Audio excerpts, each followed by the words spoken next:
Hello, welcome. My name is Yas, and I'm for Sorare Summit. Today, we're gonna have the first part of our brand new series. We call it Top Value. So, Top Value is a series about Sorare, where we actually scout and share, our picks, whether it's players, whether it's from players from specific leagues. But the idea is to show you top value, when it comes to Sorare. So yeah, you might know us from our podcast, but now we are starting to do our own content too. So yeah, so today we're gonna start off, and today the league that we're going for is a really unique league. It is not based; it's covered by Sorare, although they do not mint cards, within this league. But it's a very unique league because there are some very, very interesting players. It could give you an edge, to really, really win, rewards and do well, within the Sorare, I would say, ecosystem. So yeah, without further ado, the league that we have right now is actually called the Chinese Super League. Yes, Chinese Super League, right? You guys might know this. You guys definitely might have heard this before. They have it's actually a pretty new league, I would say. They've probably been around, right, for quite some time. But I mean, when you're looking at things like in other markets and all, this is still very, very, very new. Yeah. So as you can see, it's contested. It was contested in an inaugural year by 12 teams, but now I think there's a little bit more. It's a pretty popular. Some of the very very popular players within the Chinese Super League, as you can tell, is players like Oscar. Oscar is there's one huge one here. Oscar has played from Chelsea, to was probably one of the big ones. You have Wule, who's basically one of the best Chinese players. So there are some interesting players, but it's not like before. I mean, at one point in time, there were a lot of stars, in the CSL, but it's not the case anymore. So I think one thing that I want to go through first, right, is firstly, whether you should, in many ways, compete in this CSL, whether you should even buy cards. So I'll just go through some pros and cons, that I know about, right? So, I mean, if you look through, in Sorare data, there's quite a lot of players that you can actually use that actually have cards. One thing that you'll notice is that some of them are really expensive, right? In terms of price range, you are playing, the good scorers will come at a premium, but one of the reasons why it's at a premium is because of the scarcity of the cards. Because once they play in the CSL, they do not have any new mints of their cards anymore. So the cards are limited, right? So I think that's one of the, I would say, good points, of the CSL, is because the cards are limited. But then again, that might be also misconstrued as probably one of the bad points, because if there is very little cards, it means you got to pay a little bit more premium, right? It's more expensive. It's harder to actually get.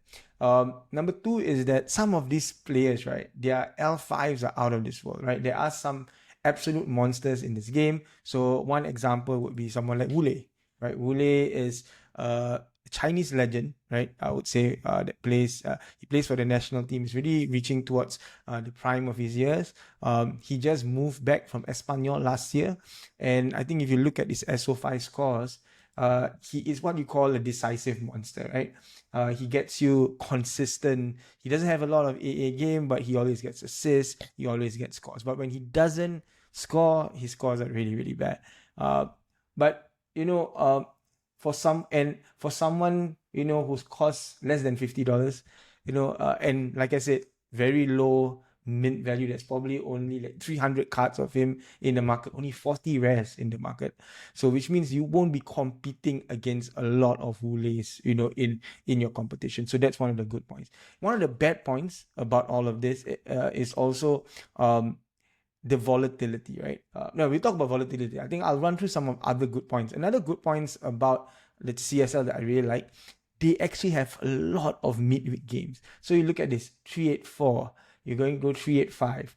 Okay, there's one skip at 387, but then it's 388. So you get a lot of midweek utility. So, and most of these players, because of the very packed schedule, someone like Wule, he doesn't miss a match. This was before the season started, right? So he's been playing, even with midweeks, he's been playing almost every match. So there's some players, for example, like Wule, who literally will play every match. And you see there's actually a lot of examples of this in the CSL. So Wule is definitely a good one to kind of share. So yeah, back to the good points. Number one, low scarcity. So, limited amount of cards. That's one. Number two, they have midweek utility, one of the biggest plus points, I would say. It allows you to play, because I tell you, if you go play in Europe or even in America, some of those midweek utility players are very expensive, a lot more expensive than some of the cards that I'm about to show you also. So I think that's where the pros come in. I think some of the cons, of the CSL. Firstly, number one, I go back to this, like, volatility is one. For example, like this guy, Son Jun-ho, right? He hasn't played much for the past 5 games, or because he got arrested for some weird reason. I don't know whether I don't know what the true story is, but he was an absolute legend. Very little amount of this, only 30 cards of him in the whole of that one. But if I just kind of move back, if you look at this all, right?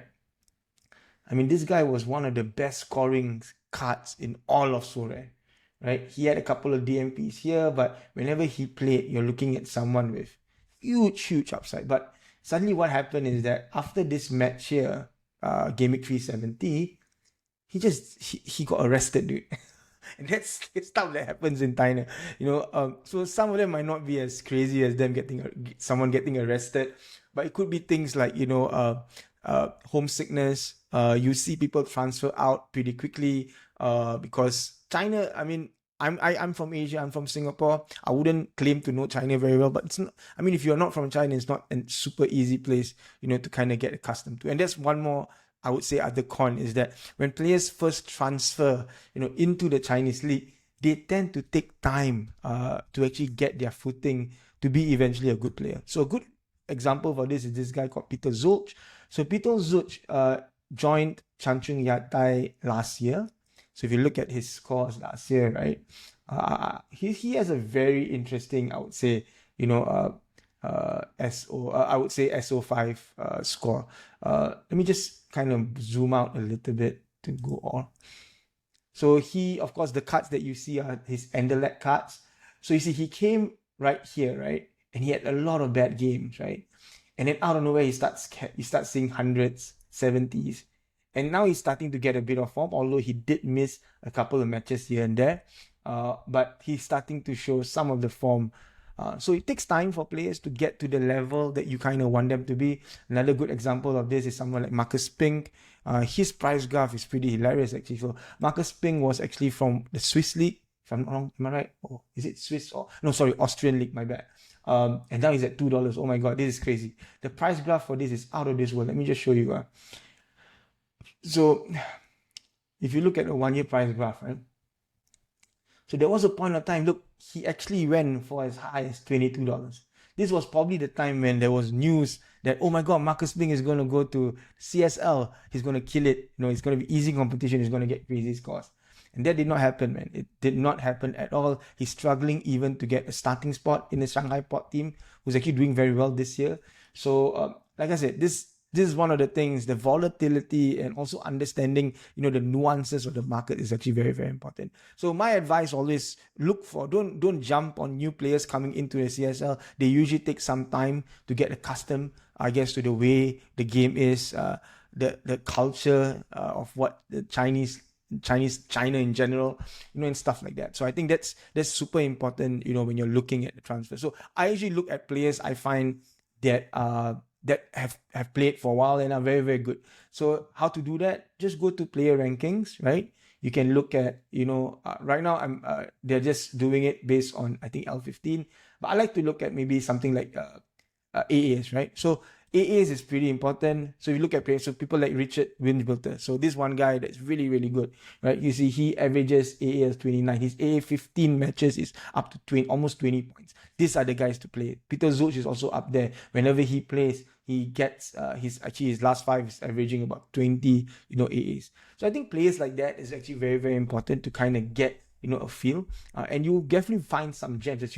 When you actually kind of look deeper into the stats, you see some value, right? Like someone like Ibrahim Amadou is only going for about $6, right? and you're getting someone who has an AA of about 20 points. So I think those are things that you kind of want. That those are the kind of players. I love this guy, Alexander Andrejevic. You know, AA of 16 last 5. He only costs less than $5. Saric also, or less than $3. So there is definite value, you know, within the CSL itself. So I think what I want to do next is really kind of share with you some players that I think will be very, very good for you guys, you know, to kind of look at. This watch list, I will share the link in I will share the link below so that you guys can actually see it on Sorare Data if you have a Sorare Data account. But here, so this is the list that I have. So let me go from I'll go from Richard first all the way up. So let me just run through someone like Richard first, right?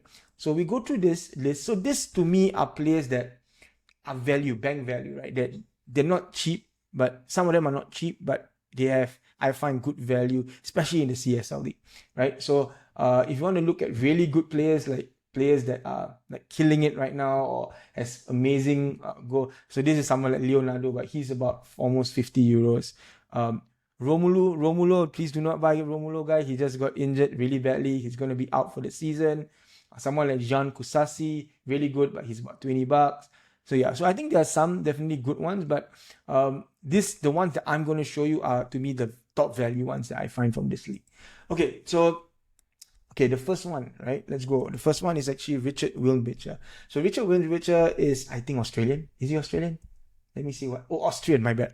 He's not Australian, he's Austrian. He's been in Chengdu, I think close to about 2 to 3 years already. He's been playing there for a while. The card that you see here is from when he was playing in the K-League, Seongnam City. He's currently averaging, his floor is about $10. You could probably get him for 8, you know, if you can find the right deal. This guy is very, very consistent. Chengdu is a decent team, usually competing in the top 5, top 8. And he actually has very, very good score. This guy is actually a solid, I would put him as probably a solid cap 240 pick if you want someone who will give you like 50s all around. And yeah, and then sometimes the best part is that he does have his highs, right? He has scored hundreds over here. You can see the last 2 matches, just on AA alone, you're talking close to about 70 points. AA is about 30, almost 40 points per game in the last 2 games. So this is a guy that has very strong AA. I've seen him play, you know, and I think he is a very, very strong defender in the CSL, and is a player that passes a lot, you know, from out of defense. And yeah, so I think this is a very, very good buy. Only $10 limited, about less than $100 rare. So that's the first one, Richard Wilmbicher. The second one is another one called, he's a little bit more expensive, but very similar to the likes of Richard Wilmbicher. He's playing for the reigning champions, 1-3 Towns. They're not playing as well as they did last year. But this Wallace Fortuna dos Santos is pretty good. This is a Turkish League Cup. As in this card that you see here was when he was playing for the Turkish League. So he just joined this year. Not a lot of sales for his card. Another thing, a lot of these cards, right, are actually on Powell. Powell Trader has them. So if you want to trade some of your players, he usually is pretty open to selling a lot of his CSL cards, which a lot of my cards that I have are all traded also. So I think that's one thing that's really, really good. So yeah, there we go. So you can see very consistent, guys. Look, green scores, literally, I think the last match in 378, but he had like, what, there's like 1, 2, 3, 4, 5, 6. There's about 10 matches. 10 matches, man, with light green or dark green scores. So very consistent, very important players. He got injured a little bit at the start of the season, but he seems to be back very, very strong. So yeah, so this is one guy that you might want to get and look at. Very good value also. $15 floor. He does not have a lot of his cards on sale, but I'm sure if you were kind of to do trades and stuff, you can probably get him at good value. So Wallace Fortuna dos Santos is one as a defender. The third defender, but this is a bit funny. He's not really a defender, Kansang Woo, but he's actually a midfielder. He has been playing for Beijing Guan for quite some time. As you can see, his alpha is very strong. He's been getting a good run of games. He only just won back his starting spot. He was a sub for quite a few matches, but I think he's fallen into favor, which is very good. And he's been a decisive monster. He's literally scored or assisted in the last 4 matches. His next match is against a very good team in Shanghai Port. But this guy is a very solid. the cards that you will see is defender card, but he plays midfielder. This can be a good and a bad thing sometimes. Some of this, so when he scores, it's amazing, right? But when he doesn't, he might get pulled down by the fact that Beijing actually do concede goals, right? They do not have a clean sheet in the past. I would say 1, 2, 3, 4, 5 matches, even though they can score up to 6 goals sometimes. But even with that, I would say for $11, I think this is very, very good value. Once again, it's only 300 cards of him on the league. So yeah, and he's limited. I mean, if you got him like 2 weeks ago, his pick 65. So actually went up to about 124. So I really like Kansang Woo, plays for a good team, and this is probably one of the better cards that you can probably get. The next one is almost must buy, in my opinion. Joseph de Souza. So Joseph de Souza, this card is a Besiktas card that he played when he played for Besiktas. He is an absolute and decisive monster, right?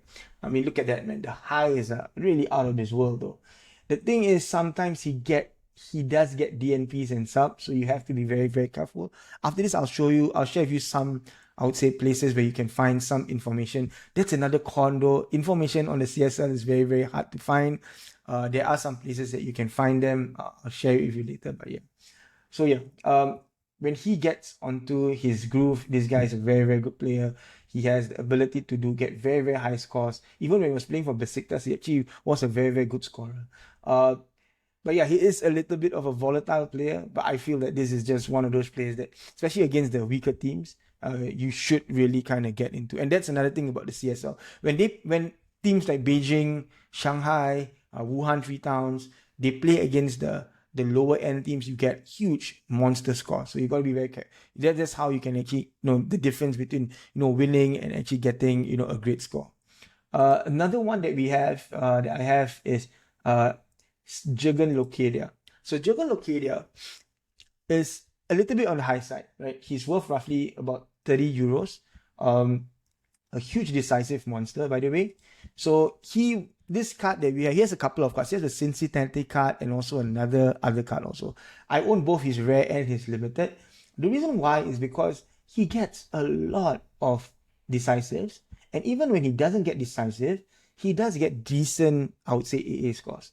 So he's definitely and plus with the midweek opportunity, and I think if you guys, by the time you guys are watching this video, you guys should have probably the opportunity to buy him in game week 3 at 5. And this team, this professional team, which is kind of weird, and Manati and Tianjin Tigers, these 3 matches that he have, right, to me are good matches for him.